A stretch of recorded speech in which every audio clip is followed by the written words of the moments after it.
What up, it's your boy Scribe, aka Scribble, and you're watching Hip Hop TV. Keep it locked. It's been a while coming, but finally hiphop.tv gets to speak to one of New Zealand's finest rappers, Scribe. Very good.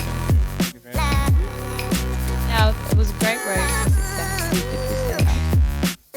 And now we're in a new era of Scribe with Rhyme. Big Dumb. We've been very busy on tour, doing tours, gigs, concerts, doing media run and whatnot. Tell us a bit about Rhyme and how you got it. The tour's been great. Like I've just come up and doing stuff like that. And I'm just kind of excited to have another album. It's been like I said, but you know, it's been a natural kind of journey to make this album because I didn't want to I had a lot of pressure to get in the studio and make it straight up to the Crusader, but I kind of worked the Crusader so much I really needed to music and kind of just get back to being a fan of music and my friends and doing things that I used to do because you know it's a crazy world in the music industry. But one that I love, you know,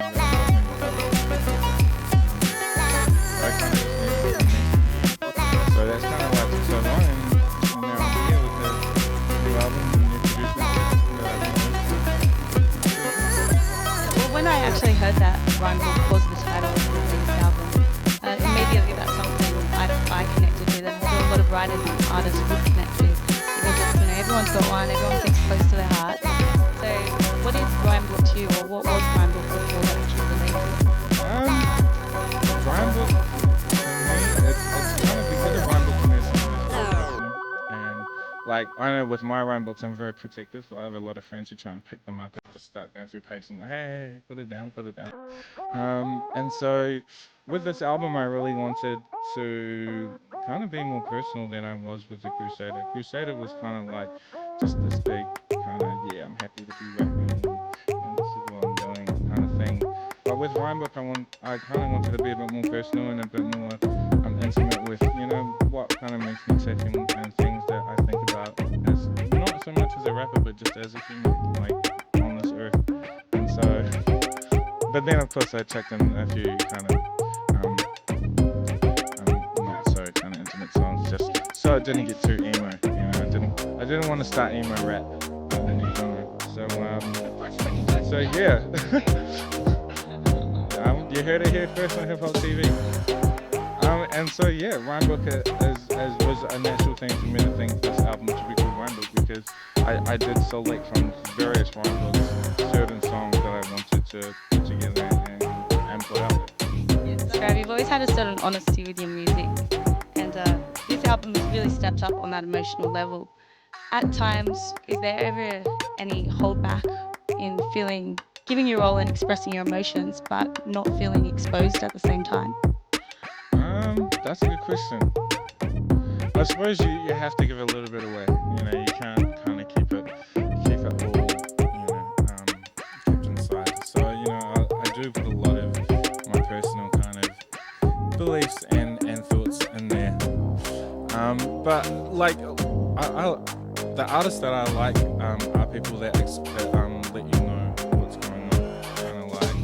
I'm kind of like, say for example, Lauryn Hill, and when she made the miseducation of Lauryn Hill, she had the song Lost Ones, which was about Wycliffe.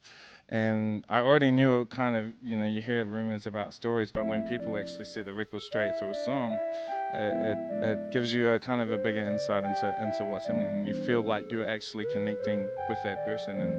And so that's kind of, yeah, I try and be kind of personal with what I'm saying. Well, something also I find that fans would definitely connect with you in that way, because in a way it's a friendship more than just an artist, because they get to hear that side of you that they're all going through also. Yeah, that's true. Well, Rhyme Book also has its own sound. You've experimented with a few different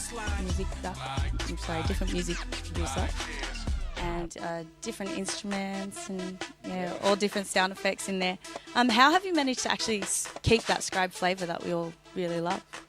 I don't know. I kind of like, you know, you're definitely right. With this new album, I've gone away from so much of the sample-based kind of beats that were coming out that I did with Money, and I've been working with new producers that use a lot of synthesizers and a lot of electronic kind of gadgets and stuff, like new up-and-coming producers.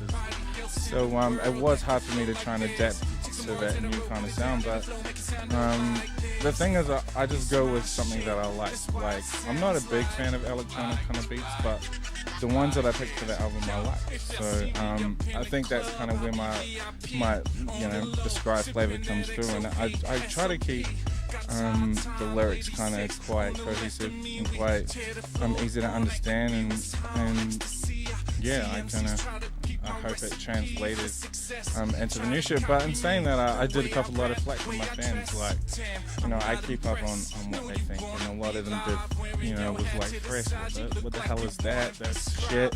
And like, for me as an MC, you know, I can't forever keep making a not many or a sample-based kind of music. As an artist, I need to keep evolving and moving, and as well as it to be exciting and new for me. And so making Fresh, I knew it was such a big jump from where I was at the time, but it was something that I enjoyed doing and loved experimenting. And I think, you know, hip-hop's like a revolving door. It's always moving, and you got to keep moving with it. Otherwise, you can't.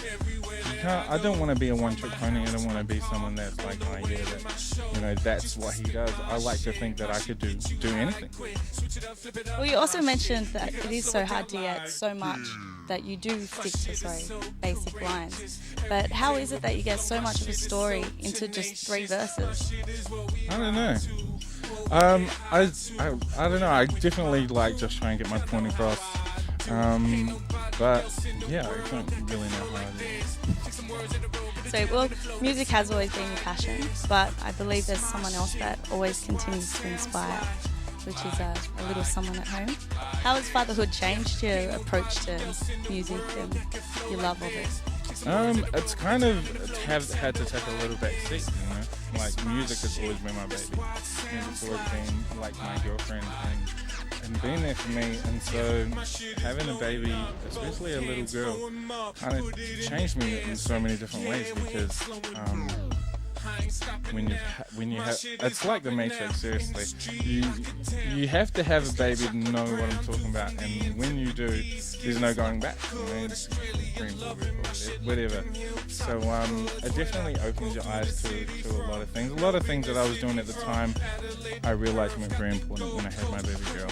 And I used to kind of look at women in a certain way, not in a bad way, but you know, in kind of a certain way, until I had my daughter, and then I felt like I understood women a bit more, and felt like, you know, I always felt like I was on the other side of the fence. So I have a lot more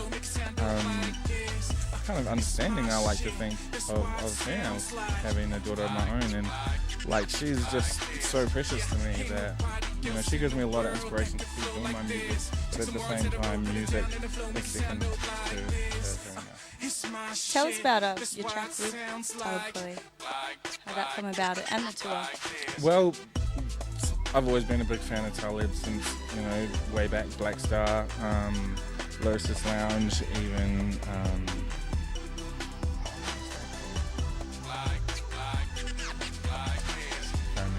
but he was on some key, like, underground releases, and first time I heard him, I was like, whoa, this dude is the one. He's like Neo from The Matrix. I always talk about The Matrix. I really think that, yeah. Anyway, he was like the one, and I was like, oh, it's an honor to meet you. And he was like, it's an honor to meet you. And then from that moment, I was like, oh, wow, he's honored to meet me. And so I kind of like, cool, this guy's really cool. And, you know, he rolled up a blunt, and